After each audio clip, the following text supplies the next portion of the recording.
sekitar 2015-an Pak Mas. Saya baru bisa bangkit, makanya dari dulu cuma rebahan di rumah. Terus ada temen tetangga korban gempa yang dia sudah mobilnya udah baik, makanya udah bisa pakai motor.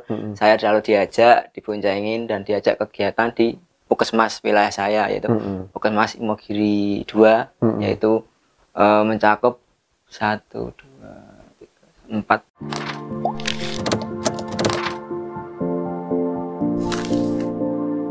Salam inklusi, ketemu lagi dengan saya Joni Yulianto dan teman-teman semua. Selalu ada tempat untuk belajar, selalu ada hal kecil untuk menjadi ruang kita berbagi dan memberi manfaat kepada yang lain. Teman-teman, hari ini saya berada di studionya Mas Bejojos di JS Studio. Katanya di sini punyanya Mas Bejo ini ada juga Sangwin Production. Nah, nanti kita akan melihat. Dan bersama dengan saya sudah ada teman baru saya, Mas, Ya, Mas. Sulistyo ya, Mas? Ya? Iya, Mas Sulistyo. Mas Sulistyo atau biasa dipanggil Mas Cuplik. Ya. Nah, kita akan ngobrol seputar hal-hal yang selama ini dikerjakan oleh Mas Cuplik dengan komunitasnya, yang saya rasa ini sangat jarang dilakukan oleh teman-teman yang lain, dan bahkan mungkin hal yang sangat baru bagi sebagian besar dari kita. Mas, gimana kabarnya, Mas? Baik, Mas. Alhamdulillah. Kenalan dulu, Mas. Oh ya, nama saya Sulistyo. Biasa dipanggil sama teman-teman Mas Cuplik. Panggilan akrabnya Cuplik gitu, biar lebih mudah sih, Mas. Siap. Dan saya tinggal di Kebon Agung, Imogiri, Bantul, Mas. Imogiri itu kira-kira kalau dari kota Yogyakarta berapa kilo itu ya? Berapa kilo ya, Mas? Kurang tahu, Mas, untuk berapa. Iya. Ngukur dulu ya. Nggak pernah itu. Biasa nimbangin kilo kan berat, nggak tahu. Mas Cuplik ini apa, sampean difabel juga ya, Mas? Iya, saya difabel dari umur 19 tahun, tepatnya 2011, 2012. Saya sakit, divonis kena TBC saraf tulang belakang, Mas. Saraf tulang belakang, iya. Yang akhirnya berarti kelumpuhan di bagian bawah, jadi perut ke bawah. Ke bawah ya. Iya. Tahun 2012. Iya. Sekarang kesibukannya apa, Mas?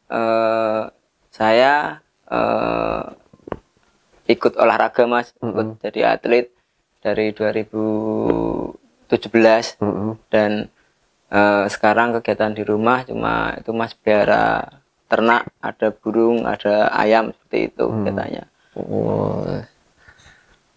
Ayam apa? Iya, ayam kampung, Mas. Kita ambil untuk pedagingnya ya. Lebih enak jualnya kalau untuk ayam kampung asli itu. Iya. Suplainya kemana? Enggak, cuma kadang kita online kan, atau kita udah ada tetangga yang biasa ambil, Mas. Iya, seperti itu. Ada berapa, Mas? Sekarang mungkin baru 50-an ekor sih, Mas. Kan masih tahap kecil sih, Mas, baru belajar juga. Biar nanti kita juga bisa tahu, bukan cuma sekedar memelihara, tapi tahu caranya merawat, mengobati, dan menjualnya juga kita harus tahu kan. Biar nggak cuma pelihara tapi kita nggak tahu caranya jual juga. Iya. Jadi ini merintis tapi akan dibesarkan. Amin, gitu ya. semoga, Mas. Iya. Nah, teman-teman, ini Mas Cuplik ini apa? Dia cerita kesibukannya cuman itu, jadi atlet dan ternak. Tapi sebenarnya kegiatannya banyak sekali. Nah, ini yang mau kita gali. Saya dengar sampean kan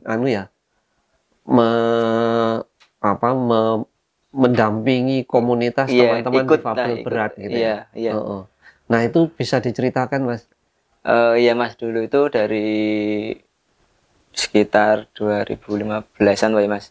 Saya baru bisa bangkit, makanya dari dulu cuma rebahan di rumah. Terus ada temen tetangga korban gempa yang dia sudah mobilnya udah baik, makanya udah bisa pakai motor.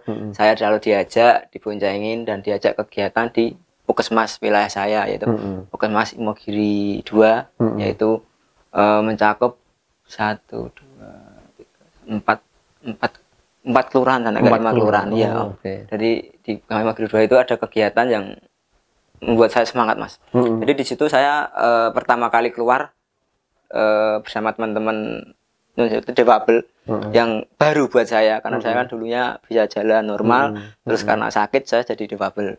Nah, di situ kebanyakan simbah-simbah, maksudnya lansia, udah tua-tua gitu, Mas. Saya di situ merasa iri, Mas, gini. Makanya irinya mereka aja yang udah umur banyak, udah lansia, semangatnya untuk hidup, untuk bersosialisasi sama teman-teman, sama masyarakat itu sangat tinggi. Jadi saya punya greget, mosok saya yang muda kalah dari beliau-beliau gitu. Jadi saya dari awal itu saya tekunin ikut terus dari kegiatan. Jadi itu kegiatannya gini, Mas. Di Puskesmas Imogiri 2 ada kegiatan yang namanya memfasilitasi waktu 1 hari dalam 1 bulan sekali untuk simbah-simbah difabel, teman-teman difabel mengakses kesehatan, Mas. Di situ kita bisa konsultasi tentang, bisa tes gula, kolesterol, dan darah dan sebagainya, dan juga cek kesehatan yang kebanyakan teman-teman paraplegia itu punya luka di kubitus, Mas. Ya, dan yang saya tahu yang namanya luka di kubitus itu ketika tidak ditangani dengan benar, kebanyakan yang jauh bisa meninggal. Kebanyakan kan kemarin dapat info seperti itu. Jadi makanya dengan adanya kegiatan ini sangat membantu teman-teman yang punya luka. Nah, jadi dari pihak itu merawat, ngasih tahu bagaimana caranya membersihkan, diedukasi ke keluarganya terdekat, misalnya kalau suaminya yang nganu istrinya, kalau suaminya yang nganu istrinya, ataupun anaknya, biar tahu bagaimana caranya menangani luka ini. Luka di sini. Mungkin bisa dijelaskan, ini kan banyak yang nggak tahu pasti luka di kubitus itu apa. Gitu. Maaf jika ada kurangnya karena saya juga baru di hal ini, belum lama. Yang namanya luka di kubitus ada luka tekan, Mas. Kalau terlalu banyak tidur atau banyak duduk, lah itu nanti punya ada luka tekan, lama-lama dia lecet sampai luka besar, sampai nyun sewu membusuk, sampai seperti itu. Kadang sampai dalam, sampai ada yang kelihatan tulangnya, dan itu kalau tidak dijaga dan tidak dirawat fatal, Mas, bisa infeksi dan bisa meninggal dunia. Dan itu kegiatan yang saya ikuti selama saya dulu belum bisa mandiri, sampai saya bisa mandiri. Jadi kita antar jemput, Mas, pakai motor Sespan itu, motor yang ada gandengannya itu. Kita jemput simbah itu, teman pakai motor, kita datangkan ke puskesmas, terus kita di situ ada obrol-obrolan sedikit, terus kadang ada senam bareng, dan juga ada kadang kalau ada, biasanya kalau di puskesmas kan ada itu mahasiswa-mahasiswa yang entah magang atau lagi KKN itu, mereka suruh ngisi, diisi entah itu apa, Mas, kegiatan-kegiatan yang positif untuk membantu teman-teman difabel. Iya, jadi banyak teman-teman difabel berat yang apalagi lansia gitu ya, Mas ya, yang memang kemudian jadi sangat bergantung, nggak bisa mengakses ke puskesmas, ke rumah sakit, kecuali kalau harus dijemput seperti itu gitu ya. Terlebih Imogiri itu karena dulu menjadi salah satu gempa itu, Mas. Pusat gempa tahun 2006 gitu ya. Kalau teman-teman pernah mengikuti, di Jogja kan pernah terjadi gempa besar tahun 2006, dan Imogiri itu salah satu daerah yang cukup parah terdampak begitu. Sehingga banyak warga yang menjadi difabel, cedera tulang belakang dan lain sebagainya, dan kemudian sangat membutuhkan perawatan gitu ya, Mas, kira-kira. Nah, terus gimana, Mas, lanjut dengan kegiatan tadi? Jadi kegiatan kita ada nanti entah komunitas atau yayasan yang membantu, entah sembako, entah nutrisi, entah obat-obatan. Saya membantu untuk menyalurkan. Jadi saya ambil, langsung saya pakai motor saya keliling untuk datang ke rumah nganterin itu, Mas. Jadi saya datang, terus kadang kalau ya kita tonton bagaimana caranya melihat merawatnya udah bener apa belum, kita ajari seperti itu. Jadi jenengan sendirian atau ada temannya untuk membantu? Saya yang aktif itu bertiga, Mas. Saya, Pak Parman, sama Mbak Jumawal. Mbak Jumawal itu korban gempa. Iya, itu, Mas, yang bikin saya ikut semangat, karena beliau aja udah tua, amputasi kaki, masih semangat untuk antar jemput Jadi teman-temannya gitu. beliau sepuh. Iya. Berapa tahun umurnya? Aduh, kurang lebih berapa ya Mas? 60, 50 lebih lah Mas. Iya, hampir 50 lebih. 60-an Iya, gitu ya. karena enggak apa Mas. Beliau Amputasi itu kaki, tapi amputasi beliau kaki. juga ikut keliling. Iya, sampai sekarang aja beliau kalau ada kegiatan yang selalu siap ditelepon untuk antar jemput masih selalu siap gitu. Makanya saya punya tekad, saya yang muda harus lebih gigih dan harus lebih semangat Mas. Jadi beliau pakai motor Sespan itu Mas. Jika ada kegiatan setiap hari sudah saya koleng, Mbah, besok tanggal ini ada kegiatan bagi motor 2. Yang satu Pak Parman itu para pagi korban gempa juga. Dia pakai kursi roda tapi mobilnya sangat kuat, jadi bisa pakai motor yang enggak setang pindah. Jadi beliau berdua, nanti bagian selatan sama timur atau berapa gantian kita jemput teman-teman itu yang enggak punya kendaraan untuk mobil ke puskesmas. Ada kebanyakan yang di sekitar saya gini Mas. Mereka itu nggak punya kendaraan untuk mandiri, dan mereka cuma di rumah tidur. Dan jadi ini walaupun dia punya keluarga, tapi yang buat ngangkut yang nggak ada gitu ya. Kebanyakan nggak nyaman. Jadi teman-teman banyak yang nggak nyaman Mas kalau teman-teman yang lansia. Jadi kalau dinaikkan ke ambulans sebenarnya enak, tapi mereka nggak mau. Nggak mau. Iya, kan harus diangkat. Entah nyun sewu apa mereka takut, karena kebanyakan teman paraplegia kan BAB, BAK kan nggak kerasa toh Mas. Iya. Jadi mungkin atau takut bau atau takut mereka kan saya juga pernah merasakan Mas. Tapi berjalannya waktu saya udah enjoy aja lah, karena ya emang ini keadaan saya kan seperti itu. Tapi kan untuk mereka mungkin nggak entah malu atau nggak berani. Jadi enaknya pakai kursi roda, langsung didorong naik ke Sespan, langsung kita gas motor kan udah sampai. Jadi enak, nggak usah angkat junjung. Jadi nggak perlu naik turun mereka ya, tetap di kursi rodanya, kursi rodanya naik. Wah, ini semoga bisa kebayang ya. Iya. Tapi kalau nanti ada fotonya, ya nanti Mas, kita kirim fotonya. Nah, nanti kita tambahi foto-foto, semoga nanti bisa ini. Karena cerita ini kayaknya agak mungkin kurang terbayangkan. Jadi gini Mas, kemarin juga sempat takut juga kegiatan nggak jalan lagi karena ada pandemi itu.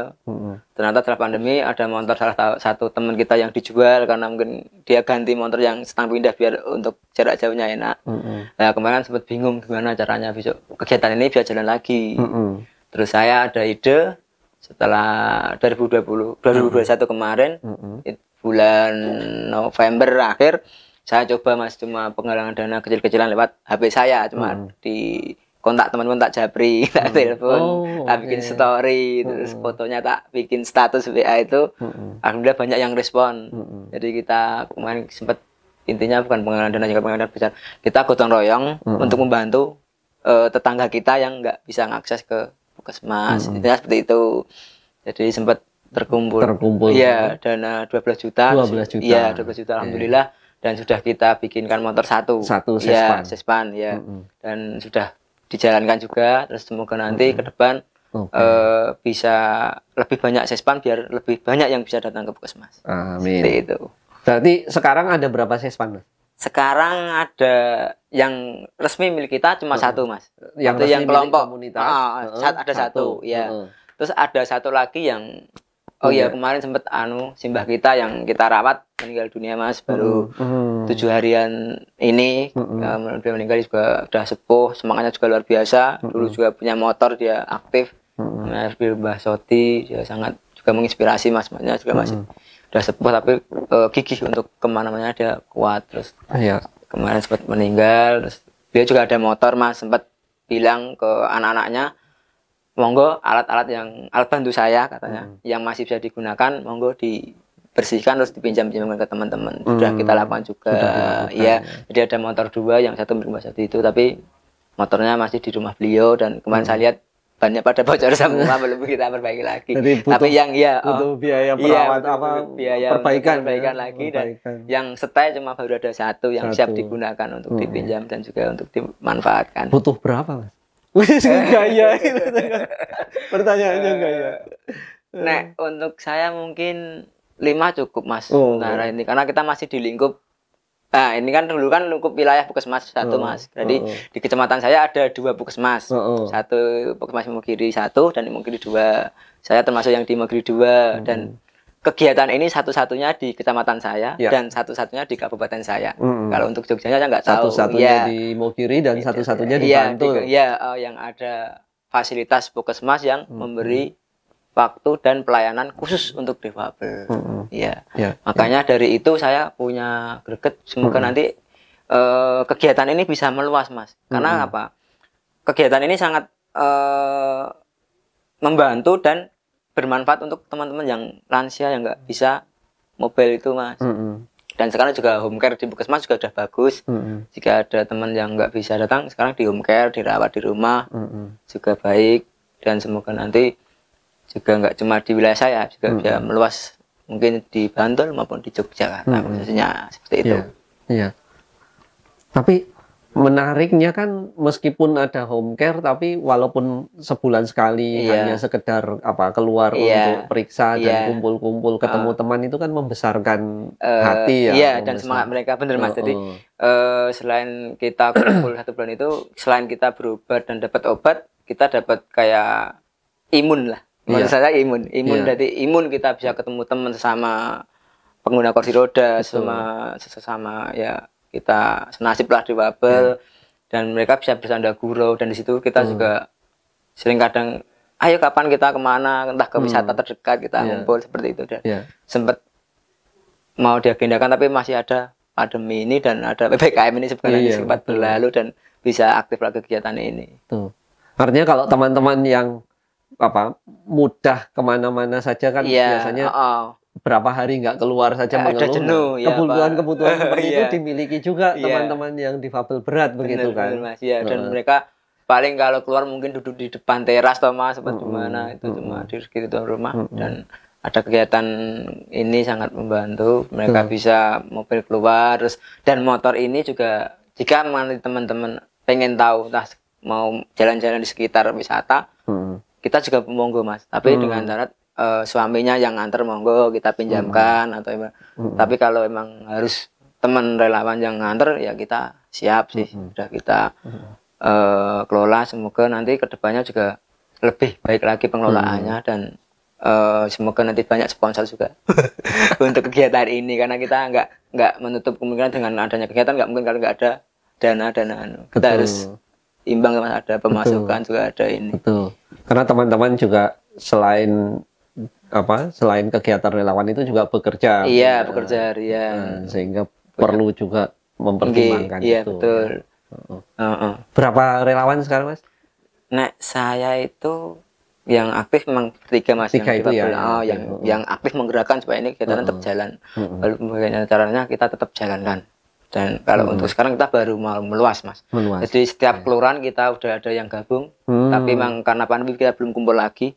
Dan keinginan saya, maka teman-teman semua, jika ada relawan yang lebih kuat atau yang teman-teman relawan kan biasanya normal Mas, yang bisa antar jemput lebih banyak nanti. Jadi dia lebih cepat daripada kita pergerakannya. Dan keinginan saya semua nanti disupport dengan kader-kader lingkat kelurahan dan disupport juga relawan-relawan tingkat kelurahan maupun kecamatan. Dan kemarin sempat kita juga komunikasi di kecamatan, alhamdulillah disupport. Terus kita juga sempat main ke dinas sosial, juga kepala dinasnya juga mensupport kita, makanya tambah semangat gitu Mas. Semoga ini dari yang nonton ini juga banyak yang mensupport nanti. Iya, amin, semoga banyak yang bisa membantu nanti kita. Boleh dicantumkan kontaknya nanti ya Mas? Iya, siap, nanti bisa. Punya channel juga katanya Mas? Oh iya, lupa cerita. Jadi Mas, untuk channel itu bukan untuk channel yang kita kerjakan serius sih Mas. Jadi ceritanya gini, saya kan di rumah kan dulu saya juga alumni kesenian dulu Mas. Jadi saya dulu celah di SMKI, jurusan kerawitan, tapi nggak sampai lulus. Tapi juga seninya sampai sekarang masih ada. Jadi saya dulu pegang apa? Di kesenian dulu kita harus semua instrumen harus bisa. Harus semua bisa. Iya, harus menguasai. Jadi sempat itu dulu kan sebelum saya jadi difabel kan saya juga mengajar kerawitan Mas. Di desa saya. Setiap malam minggu kita main gamelan bareng-bareng, nanti asik. Nah sekarang kan gamelannya nggak ada, yang ngelatih pun juga nggak ada, kan saya juga nggak bisa ngelatih lagi. Sepi Mas kalau malam di desa saya. Kalau dulu kan banyak suara gamelan. Ya ceritanya gini Mas, saya punya channel intinya buat gara-garanya gini Mas. Anak-anak kecil di sekitar saya pada main HP. Ada yang ngegame, banyak kan game yang sekarang mungkin yang berat game, korban game. Tapi ada beberapa teman-teman adik-adik yang dia itu kreatif mas, bikin video pendek-pendek dan mereka edit sendiri, ambil sendiri pakai HP.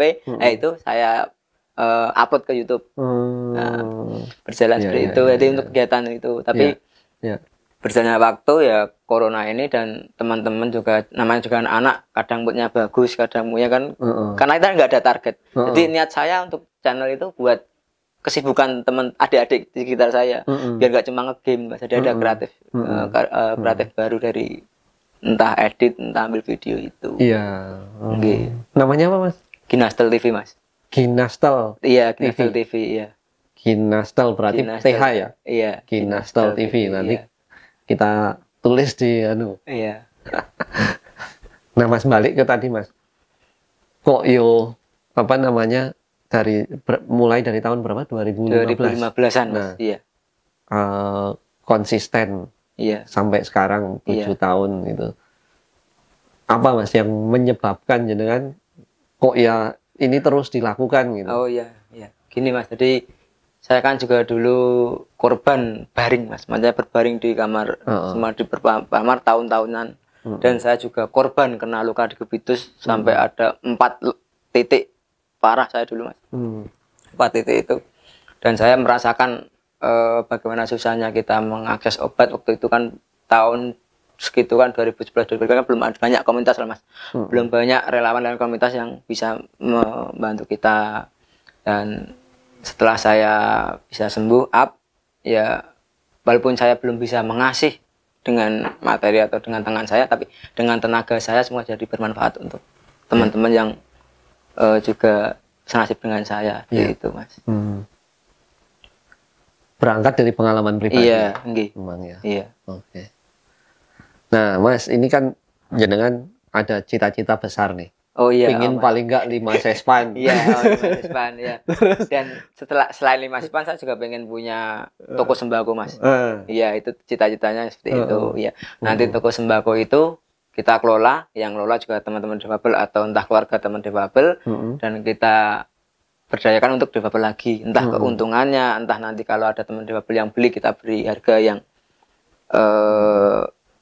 murah seperti itu. Jadi untuk sistemnya masih kita pikirkan aja mas, yang penting kita mewujudkan dulu satu persatu. Ya. Jadi ada target ini 5 sespan, toko sembako, kemudian kader di setiap kelurahan gitu. Nah ini menarik karena kan kemudian jelas nih apa yang ingin dicapai. Gitu. Walaupun nanti nggak tahu sampai tahun berapa, karena kita juga cuma beberapa teman kita juga terkendala sama channel, maksudnya kita terkendala dari itu. Dan semoga nanti dari dinas juga ada yang mau membantu seperti itu. Kita juga baru cari link-link untuk ke dinasnya juga. Terakhir mas, apa kira-kira pesan atau apa ya yang pingin disampaikan ke teman-teman? Pesan saya sih simpel saja mas, kita kan nggak tahu kedepannya kita mau seperti apa. Dan saya juga dulunya nggak tahu kak, di umur sekian saya jadi difabel. Tapi semua itu nggak perlu kita sesali, karena kan kita cuma menjalaninya. Semua udah ada yang ngatur, dan memang setiap ujian cobaan sudah ditakar dengan kemampuan kita. Saya yakinkan seperti itu mas. Dan setiap pergerakan, setiap apa yang kita lakukan pasti Tuhan itu menolong kita. Saya yakinkan seperti itu. Jadi buat teman-teman semua yang lagi entah sakit atau entah seperti saya punya pengalaman jadi difabel yang dari dulunya bukan difabel, semoga tetap kuat, semangat, karena nggak ada yang sia-sia jika kita selalu syukuri apa yang kita miliki dan yang kita adakan rasakan sih mas. Yang penting saya sekarang sehat mas. Karena dari sehat apapun kita bisa mencakup dan kita lakukan. Seperti itu yang saya pikirkan mas. Baik. Terima kasih banyak Mas Cupli. Ini daging semua ini. Enggak banyak, jika masih banyak kurangnya yang mau dimakan, karena saya juga masih baru di dunia kerelawanan dan untuk sosial ini. Ya, karena kalau saya kira kan nggak ada yang sempurna. Semua kan tentu proses belajar. Kita semua masih belajar untuk menjadi lebih baik gitu kan, belajar untuk terus berbagi. Tapi poin pentingnya dari pengalaman dan yang sedang Iya. dilakukan Mas Jupli itu saya kira soal yang pertama itu apa, keyakinan gitu. Jadi kita yakin bahwa yang akan kita lakukan adalah sesuatu yang memang bermanfaat buat orang lain. Iya, amin. Kemudian yang kedua saya kira berbagi gitu ya. Iya. Sebisa yang kita lakukan itu memberikan manfaat juga untuk orang-orang di sekitar kita. Mas, gitu. iya. Nah, mungkin begitu teman-teman perbincangan kita dengan Mas Jupli. Terima kasih Iya. Mas. Terima kasih Mas. Iya. Nanti semoga kapan-kapan saya bisa main ke Imogiri. Iya, kita main, siapa tahu pas ada kegiatan kita main dan kita. Sespannya dibawa nggak Mas? Nah, untuk sespan saya bawa, tapi yang sespan itu Mas, yang stang pindah, yang yang stang keseharian ya. Oh, bukan yang untuk yang dipakai untuk sehari-hari. Iya, iya. Nah, nanti bisa teman-teman lihat juga fotonya. Iya. Yang kalau stang pindah itu berarti kan Iya, begitu naik langsung stangnya di depan. Langsung bisa nyetir ya. Kalau untuk yang bisa jemput kan motor biasa, tapi di atas kereta samping itu Mas.